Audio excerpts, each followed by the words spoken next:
Hello, welcome to the channel Nursing in Handy. So, by this image, you can easily spout out that the learning is continuous and always be learning. So, the learning starts from the conception to the graveyard. So, till we go to the graveyard, we have to continue our education and also we have to continue our learning. So, the learning does not have any age criteria or any gender criteria or anything. So, irrespective of the age, gender, economic status, we have to continue our learning. So today we will be seeing about in-service education. So the in-service education is a continuous education of employees after getting the basic education. So we'll see one by one in detail. So in-service education is the continuation of education when the employee is in service. So it is organized educational program to assist the individuals in an organization in attaining new skills and knowledge, gaining increased level of competence and growing professionally. So in-service education may be a part of any program of staff development. So once the employee is in a particular institution or organization, the organization will fill their gaps by providing in-skill training or on-job training. Whenever they are in the job itself, they can acquire the knowledge by attaining this skill by the method of in-service education program. So in-service education program improves and increases their new skills and knowledge and also gains the increased level of competence. So we will see what is the definition is. In in-service education, it is a planned education activities intended to build upon the educational and experimental basis of the professional nurse for the enhancement of practice, education, administration and research or theoretical development aimed at improving the health of the public. The definition is by the American Nurse Association. The main intention is to improve the practice and education on research and administration. So next we'll see about what is the aim of in-service education. It helps to improve the professional growth and development. It gives a chance for promotion of staff members. The aim is the individual nurses upgrade their knowledge and skills. It enhances to improve the performance while rendering care to the client. That is correlation of theoretical and practical aspects.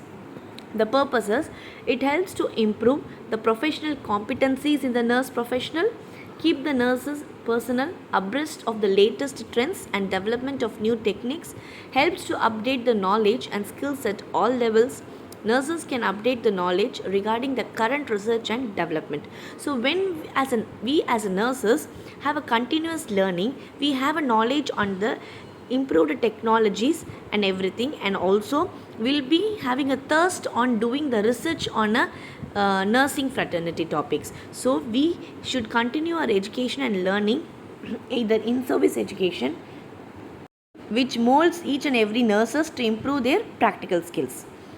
So it develops the interest and job satisfaction among the staff if an organization is providing a in-service education program to the particular employee, and encourage the employees in achieving staff development and also self-confidence, and it also motivates leadership skills, motivation and better attitudes towards the profession.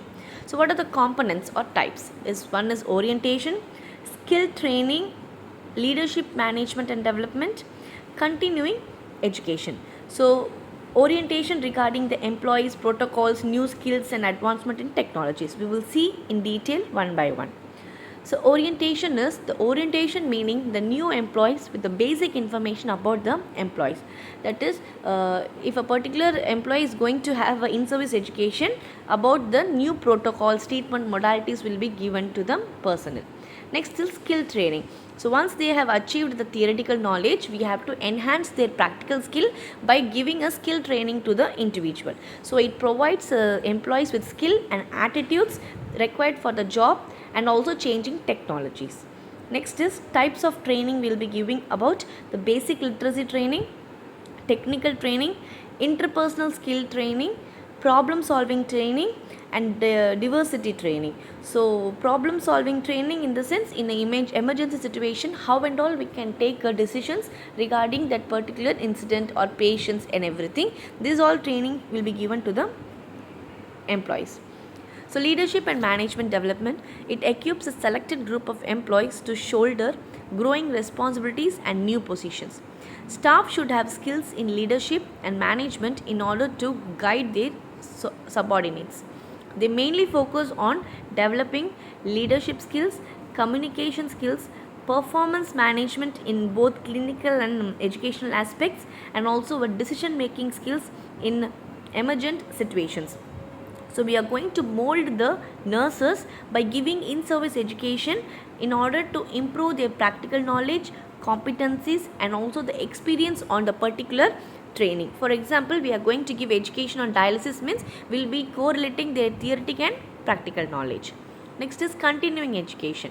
Continuing education is all the learning activities that occur after an individual has completed his basic education. So when a nurse has attained their basic education, we are only going to give the additional support by creating the skill training for that particular nurses. So we are going to give skill training on BLS, basic life support or advanced life support, like that.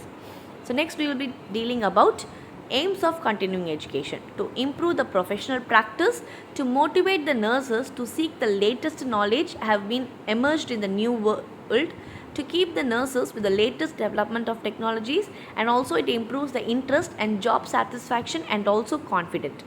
So while planning the in-service education, you have to assess the need of the nursing fraternity. So public demands, nursing services, technologies being advancement, and patient occupancies. So depending upon that situation, you are going to assess the need and going to give the in-service education. Then you have to set the goals and define a specific objective. So what you are going to impart the knowledge to that particular nurse. That is, the primary goal of in-service education is to impart the knowledge to change the way of person's performance, think or feels. So if I am going to give the training on dialysis, means I have to be very stipulated on the dialysis training. Next is selecting a resource person. That resource person should have knowledge regarding that particular topic. So the expertise, experience and clinical competence in the area to be covered, should know how to communicate the knowledge, and also the resource person should have a willing to assist the evaluation. Either he or she can do evaluation in between the programs or at the end of the programs. That is, summative evaluation can be done or the formative evaluation can be done depending upon the in-service education program methodologies. So the resource person should have abundant and also a meticulous training in that particular topic, so that only he can impart the knowledge effectively to the group of nurses. That is, he will be doing the pre-test and he will be giving the training, then he will be conducting the post-test, like that. Then in selecting the in-service education, we as a nurses also must assess the available resources to conduct this program. That is, resources available for conducting the program, what are the budget will be allocated for the training purpose, skill training, resource person, everything should be assessed, and establishing a workable budget appropriate for the program. So the budget should be measurable, and also we have to assess the evaluation of the particular program, that is by summative evaluation or formative evaluation in between the programs to be done, to know how the effective the in-service education program for the nurses, and it can be continued later on. So then after doing the in-service education, you should do also the reassessing of that particular program. So reassessing means then only we will come to know whether the in-service education program was effective or not.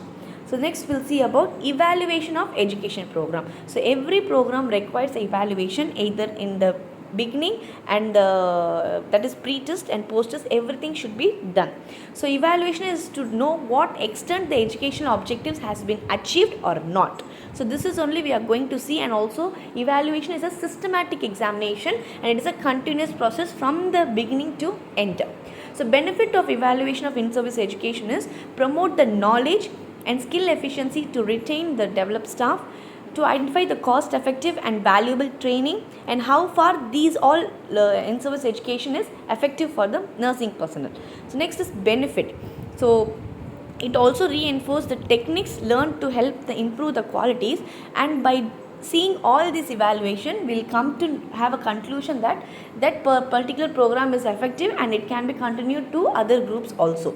So steps in evaluation is the participant should be given a pre-test and a training should be given, and then a post-test should be given to the person. Then transfer of learning should be done by giving a skill training to that particular area, and also follow-up study should be undertaken to see how well the learning was retained. So how well the knowledge between the pre-test and post-test has been improved. For example, in the group of nurses, they are having a less knowledge regarding the BLS means after giving a training and after the post-test, how the knowledge has been improved can be assessed.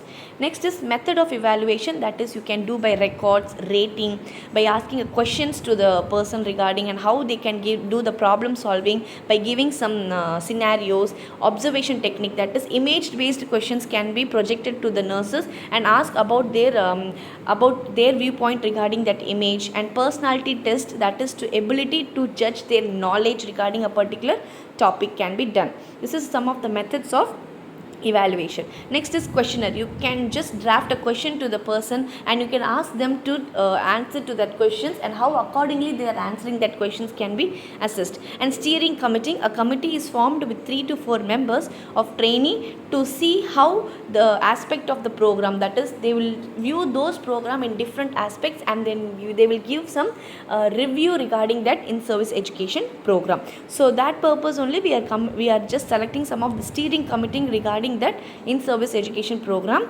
and to enhance the in-service education program in future terms. So whether this particular topic can be used or not. So in the new ways, we are just coming across the COVID era. So we can also conduct the in-service education program regarding the COVID like that.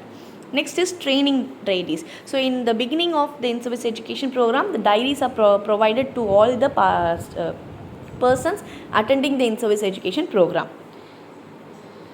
And later on it can be evaluated. So this is about the in-service education program, especially for the nursing fraternities. So far we have discussed everything on in-service education. If you have doubt, kindly drop down in the comment box.